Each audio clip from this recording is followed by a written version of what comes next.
History के कुछ राज ऐसे होते हैं जो सिर्फ फाइल्स में नहीं छुपाए जा सकते, बल्कि वो इंसानों के नाम के साथ जुड़ जाते हैं। ऐसा ही एक नाम है जेफरी एप्स्टीन, एक फाइनेंसर जिसने बिलियनेयर्स के लिए पैसा मैनेज किया और फिर उसी पावर को यूज करके अंडर एज गर्ल्स की ट्रैफिकिंग की। और जब उसका एम्पायर गिरा तो दुनिया ने सिर्फ क्राइम्स नहीं देखे बल्कि सैटेनिक रिचुअल्स के इल्जाम भी सुने। बाल, एक एशियन डीमन का नाम जो छोटे बच्चों की बलि लेता है। कैसे जुड़ा ये डीमन एप्स्टीन की कहानी से, आज हम जानेंगे अपनी इस वीडियो में। तो चलिए चलते हैं इस राज को खोलने।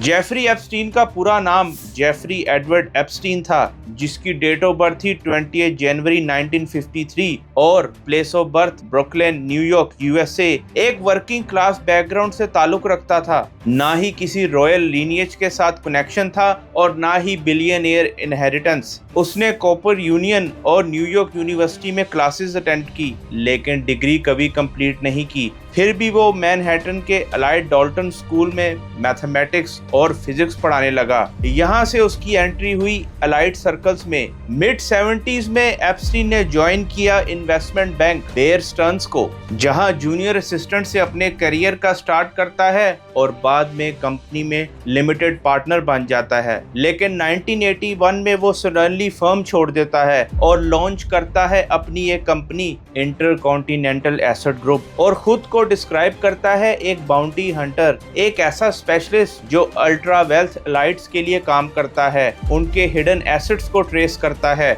ऑफशोर वेल्थ लोकेट करता है और चोरी की गई दौलत वापस रिकवर करता है। फिर 1988 में एप्स्टीन ने एस्टेब्लिश की जे एप्स्टीन एंड कंपनी। इस कंपनी का ये क्लेम था कि ये सिर्फ उन क्लाइंट्स का पैसा मैनेज करते हैं जिनकी नेटवर्थ $1 बिलियन से ज्यादा हो। इसका सबसे बड़ा लिंक था रिटेल बिलियनियर लेस्ली वैग्सनर, जिसका नाम एप्स्टीन फाइल्स में टॉप 5 नामों में से एक नाम है। ये लेस्ली की सारी प्रॉपर्टी और उसकी वेल्थ को मैनेज करता था। फिर आता है 1990 और एप्स्टीन अपनी कंपनी शिफ्ट करता है यूएस वर्जिन आइलैंड पर। यही उसकी जिंदगी में एक टर्निंग पॉइंट था। ये सिर्फ रीलोकेशन नहीं थी, बल्कि ये एक कैलकुलेटेड डिसीजन था। एक ऐसी जुरिस्डिक्शन जहां टैक्स लॉज फ्लेक्सिबल थे, फाइनेंशियल ट्रांसपेरेंसी लिमिटेड थी और वेल्थ शैडो में ऑपरेट कर सकती थी। इसी दौरान एप्स्टीन ने एक्वायर की मल्टीपल लग्जरी प्रॉपर्टीज, लेकिन उन सब में सबसे ज्यादा मिस्टीरियस प्रॉपर्टी थी लिटिल सेंट जेम्स, एक प्राइवेट आइलैंड जहां एक्सेस रिस्ट्रिक्टेड था, फ्लाइट्स प्राइवेट थी और एक्टिविटीज लार्जली अनसीन। और यही से शुरू होती है आइलैंड चैप्टर की कहानी।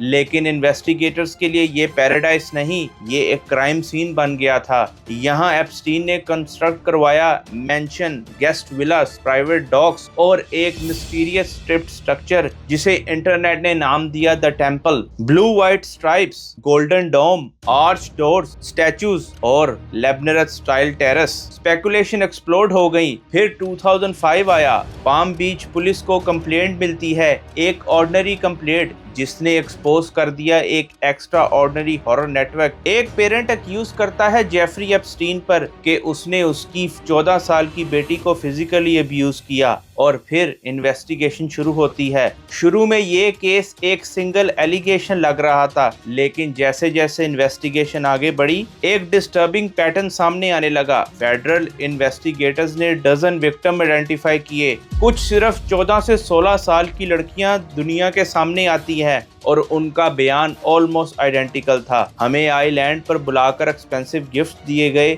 और फिर मसाज के नाम पर अनएथिकल एक्ट्स करने के लिए प्रेशर डाला गया। और फिर हमें कहा गया कि और लड़कियों को लाओ जिस पर तुम्हें कमीशन मिलेगी। यानी ये एक पिरामिड स्कीम थी जिसमें यंग लड़कियों को उलझाकर उनका गलत इस्तेमाल किया जा रहा था। ये सिर्फ अब्यूज नहीं था, ये रिक्रूटमेंट पाइपलाइन थी, एक ऑर्गेनाइज्ड एक्सप्लॉयटेशन नेटवर्क जो वेल्थ, साइलेंस और फेयर पर चल रहा था। और फिर 2008 में केस कोर्ट तक पहुंचता है। पब्लिक एक्सपेक्ट कर रही थी एक हिस्टोरिक कन्विक्शन, लेकिन जो हुआ उसने जस्टिस सिस्टम पर सवाल खड़े कर दिए। एप्स्टीन प्लीड गिल्टी करता है चार्जेस पर। एक छोटी सी लड़की को गलत तरीके से यूज किया गया और कम उम्र बच्चियों को गलत कामों में डाला गया। और सजा कितनी मिलती है? सिर्फ 18 महीने, एक जेनरस वर्क रिलीज प्रोग्राम के साथ। और उसमें से भी सिर्फ सजा कितनी काटी, 13 महीने, क्योंकि वो सुबह अपने काम पर जाता था और रात को दोबारा जेल में आकर आराम करता था, जैसे एक आम आदमी अपने काम पर जाकर सुबह रात को घर आकर आराम करता है।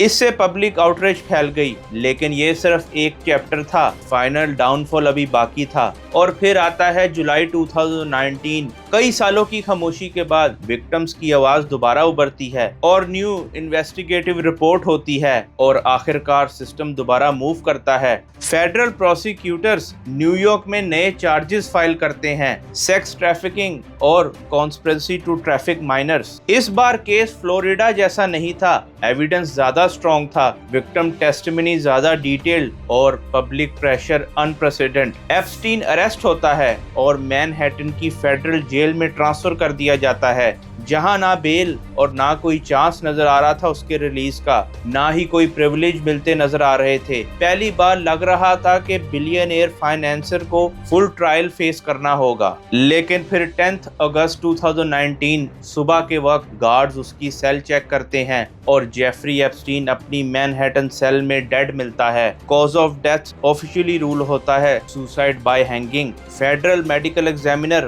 कंक्लूजन देता है नो कंफर्म्ड फाउल प्ले, लेकिन स्टोरी यहाँ खत्म नहीं होती। जब इस सिचुएशन का फेडरल रिव्यू किया गया तो जो चीजें सामने आई वो हैरान कर देने वाली थी। डिपार्टमेंट ये कंफर्म करता है कि सिक्योरिटी फेलियर्स हुए थे, कैमरास मेल फंक्शन कर रहे थे, गार्ड्स मॉनिटरिंग में लैप्स हुआ, जिससे कई सारे सवाल पैदा होते हैं। क्या वाकई ऐसा हुआ होगा कि इतना बड़ा इंसान जिसका कनेक्शन बिलियनियर्स के साथ था, जिसका उठना बैठना कई कंट्रीज के गवर्नमेंट ऑफिसर्स के साथ था, क्या हो सकता है कि एप्स्टीन के पास इन लोगों के बारे में कुछ ऐसे राज हो जो अगर दुनिया के सामने आ जाते तो इन लोगों की रेपुटेशन कंप्लीटली डिस्ट्रॉय हो जाती और शायद इसी वजह से इसे रास्ते से हटा दिया गया। ऐसा मैं नहीं कह रहा, ऐसा पब्लिक स्पेकुलेट कर रही है और आप तो जानते हैं कि पब्लिक सस्पिशन कभी खत्म नहीं होती। कुछ लोग कहते हैं कि ये वाकई नेग्लिजेंस थी, कुछ कहते हैं कि उन हिडन चीजों को कवर अप करने के लिए ये सब कुछ किया गया, लेकिन ऑफिशियली केस क्लोज कर दिया। ये सब जानने के बाद आप क्या सोचते हैं? अपना व्यू पॉइंट कमेंट में जरूर बताइएगा।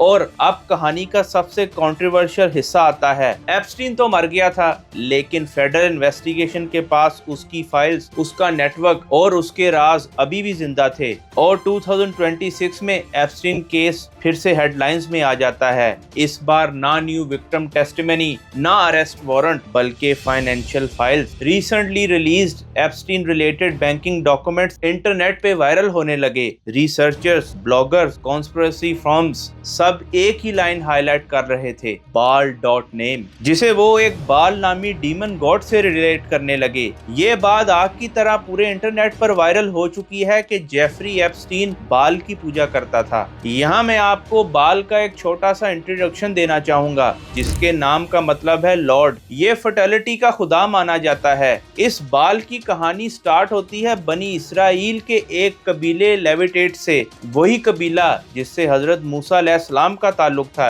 एशियंट इसराइल की कहानी सिर्फ प्रॉफिट्स के मिरेकल की कहानी नहीं थी, ये एक स्पिरिचुअल बैटलफील्ड थी, जहां एक तरफ आर्क ऑफ द कवेनेंट था, दूसरी तरफ था बाल। जब इजराइलाइट्स प्रॉमिस लैंड में एंटर हुए तो उनका सामना सिर्फ फॉरेन नेशन से नहीं हुआ, बल्कि फॉरेन गॉड से भी हुआ और आहिस्ता आहिस्ता इजराइल का कुछ हिस्सा बाल जैसे डीमन की तरफ झुकने लगा। हिब्रू बाइबल में बाल वर्शिप को कंडेम किया गया है। ये बाल वो शैतानी खुदा था जिसे इसकी पूजा करने वाले बच्चों की बलि देकर खुश करते थे। और जेफरी एप्स्टीन की जो हरकतें दुनिया के सामने आई, उसके बाद जब बाल का नाम इनसे रिलेट किया गया तो इसी वजह से मॉडर्न कॉन्स्पिरेसी कल्चर में बाल एक सिंबल बन गया और इस पर वीडियोस बनने लग गईं कि एप्स्टीन का बाल अकाउंट था, जो एक ऑकल्ट बैंकिंग नेटवर्क है जो डीमन वर्शिप को फंडिंग करता है। यानी सादा अल्फाज में एक्सप्लेन करें तो बाल एलाइट्स का एक ईवल खुदा है, जहां ये एलाइट्स एक सीक्रेट कल्ट से बिलोंग करते हैं और चाइल्ड अब्यूज जैसे रिचुअल करते हैं जो बाल जैसे शैतानी खुदा को खुश करने का जरिया है। और इसी वजह से एप्स्टीन को इस सिंबल से जोड़ना शुरू कर दिया। लेकिन पर क्या वाकई ये सच बात है? फाइनेंशियल इन्वेस्टिगेटर्स ने डॉक्यूमेंट को क्लोजली एग्जामिन किया। रियलिटी ये सामने आई कि 2009 में एक डॉक्यूमेंट सबमिट किया गया था जो फाइनेंशियल फंड ट्रांसफर करने का एक एप्लीकेशन फॉर्म था, जिसे जेफरी एप्स्टीन ने जेपी मॉर्गन बैंक को सबमिट करवाया, जिसमें लिखा था कि $11,000 वायर ट्रांसफर कर दिए जाएं एक और बैंक अकाउंट में जिसका नाम है वोकोविया बैंक। आपके सामने उस फॉर्म का स्क्रीनशॉट रख रहा हूं, आप खुद देख सकते हैं। एक्सपर्ट्स ने सजेस्ट किया कि ये लाइकली स्कैनिंग और ट्रांसक्रिप्शन एरर है, और बात ये सामने आई कि बाल डॉट नेम एक बैंकिंग फील्ड में अपीयर हो रहा था, और इसी वजह से पूरे इंटरनेट पर यह बात आग की तरह फैल गई कि एप्स्टीन बाल की पूजा करता है। ओरिजिनल इंटेंडेड फ्रेज हो सकता है बैंक नेम, यानी ये फील्ड नॉर्मली बैंक नेम के लिए होती है। इस एनालिसिस के बाद कोई वेरीफाइड एविडेंस नहीं मिला कि एप्स्टीन ने बाल नाम का अकाउंट ऑपरेट किया होगा कि नहीं, लेकिन लोगों के सवाल अभी भी बाकी हैं कि उस लिटिल जेम्स आइलैंड पर एक स्ट्रक्चर है जिसे लोग बाल श्राइन कहते हैं, और बहुत से लोग ये मानते हैं कि जेफरी अपने सैटेनिक रिचुअल्स उसी स्ट्रक्चर में करता था। इस स्ट्रक्चर का डिजाइन कुछ इस तरह है: blue and white stripes, golden dome, hill top location. लोगों ने इसे नाम दिया द टेम्पल, लेकिन जब इन्वेस्टिगेटर्स ने प्लानिंग रिकॉर्ड एग्जामिन किए तो स्टोरी कुछ और निकली। रिपोर्ट्स के मुताबिक ये स्ट्रक्चर डिजाइन किया गया था म्यूजिक पवेलियन के तौर पे, एक ऐसा प्राइवेट लेयर स्पेस जहां एक ग्रैंड पियानो रखा जाना था। लेकिन जहां इंटरनेट ने रिचुअल सिंबल्स का नाम दिया इस चीज को, वहीं ऑफिशियल फाइलिंग ने इसे क्लासिफाई किया recreational architecture feature. Multiple reviews और इंस्पेक्शंस के बावजूद किसी ऑफिशियल इन्वेस्टिगेशन ने कभी ये कंक्लूड नहीं किया कि ये बिल्डिंग लीगली या फंक्शनली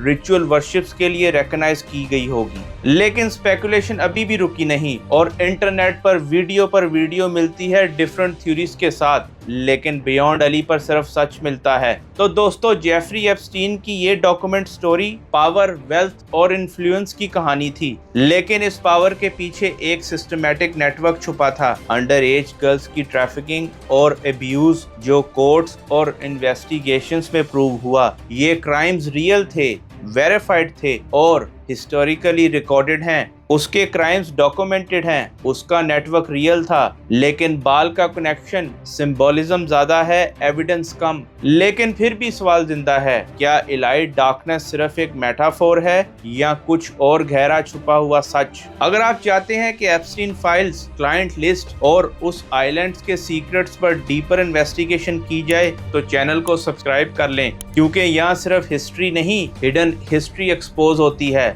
मेरा नाम है अली फहीम और आप देख रहे हैं बियॉन्ड अली। मिलता हूँ आपसे नेक्स्ट वीडियो में। Till then take care and अल्लाह हाफिज।